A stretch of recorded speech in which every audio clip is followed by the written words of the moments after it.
One of the biggest questions I get on a daily basis is how do I get started in real estate investing? There's so much advice and so many different people's opinions, it's hard to sort through all that information. If you're new to my channel, my name's Daniel Apke. I'm an online business owner, real estate investor, and entrepreneur. I've bought and sold different online businesses in real estate, and I'm an active investor that's constantly looking for new acquisitions and opportunities.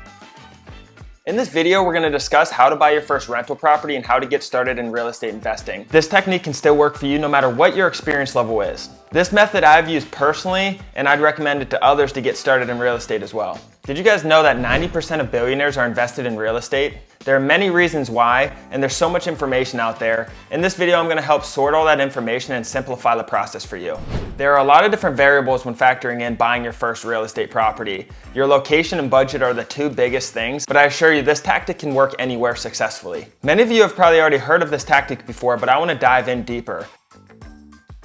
The first method I'd recommend is called house hacking. House hacking is a method where you buy 2 to 4 units and you move into the property yourself, but you qualify for an FHA loan, which means you only need to put 3.5% down payment instead of the standard 20 to 30%. So since you have a 3.5 down payment, because you are moving into the property, you rent out the other units. So if you have a 4 unit, you'd rent out 3 of the bedrooms and live in the other. If you had a 2 unit, you'd move into the 1. So the whole idea is to pay a 3.5% down payment so you don't have to save up such a large amount of money to get started in real estate. You can do it just from 3.5% plus your closing cost. For example, I bought a $145,000 single family home in Cincinnati and I got an FHA loan. So I only needed 3.5% of that, which ended up being around $5,000 plus closing cost. My total cost to close were between $7,000 and $8,000. And in return, what I did, I rented out my bedroom to my friend who was paying me rent, which offset my mortgage. And closing costs depend on location a lot. Certain states and cities have really high closing costs and certain states and cities have really low closing costs.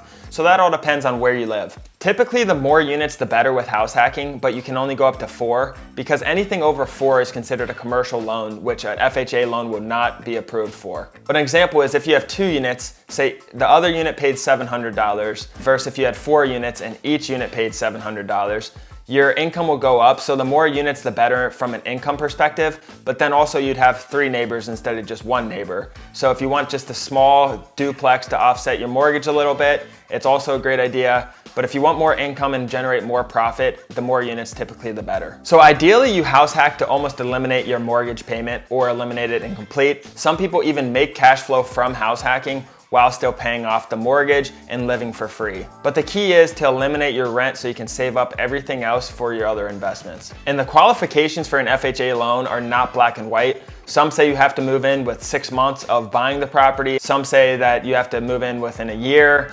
Others say you have to stay there for 6 months. But for me, what I did personally, I moved in immediately after I bought the property. I rented it out to my friend, and then I would live there about 2 years and I moved out, and I still currently rent that property out. So this method I'd recommend if you're brand new to real estate. It's a lot lower risk because you're moving into the property, you're gonna keep an eye on it, you're gonna get the basics of real estate down, and at the same time, you're getting all your rental experience. Even though the risk is a lot lower and you're only putting up 3.5%, you still wanna make sure you get a good property that's gonna appreciate, that's in a good area that you like, and make sure it's a good investment. The easiest way to bring up your net worth in real estate is to buy properties under market value. So if you had a $200,000 property and you're buying it for $160,000, that gives you $40,000 of equity just at purchase. My point is try to buy a property that is market value or below market value to help increase your net worth. So another way to increase your equity is to buy a property that needs a little bit of fixing up.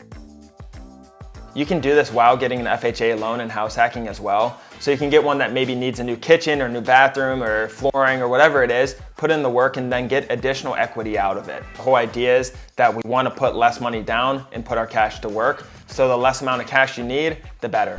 So now let's talk about why you should buy your first rental property. Cash flow. Not only can the cash flow pay off your rent, sometimes you can get additional money and actually have money to pocket at the end of the month, adding to your income. Reason number 2 is appreciation. The value of your house is going to go up if you buy it in the right areas. Just be smart about your purchasing decisions and make sure you're buying in a safe and steady area. So in 10, 20 years, your property will hopefully double or triple. Reason number 3 is tax advantages. So this might not apply to you as much right now, but down the road when you have more advantage, this is a huge method that I use personally and my accountant recommends to everyone. And there's certain tax benefits that you only get when you buy real estate. This only applies to you if you're higher net worth, but there are so many advantages from the tax side of buying and owning real estate. Reason number 4 is diversification. So maybe right now you have a 401k through your employer, you have stocks, maybe some cryptocurrencies, whatever it is, adding real estate to this portfolio will really help stabilize your assets to build long-term wealth. So that being said, contact your mortgage company or loan officer and tell them you want to get started to pre-approve for an FHA loan. Things can be very overwhelming, but comment below with any questions you have about this video, FHA loans, mortgage, real estate, whatever it is, comment below.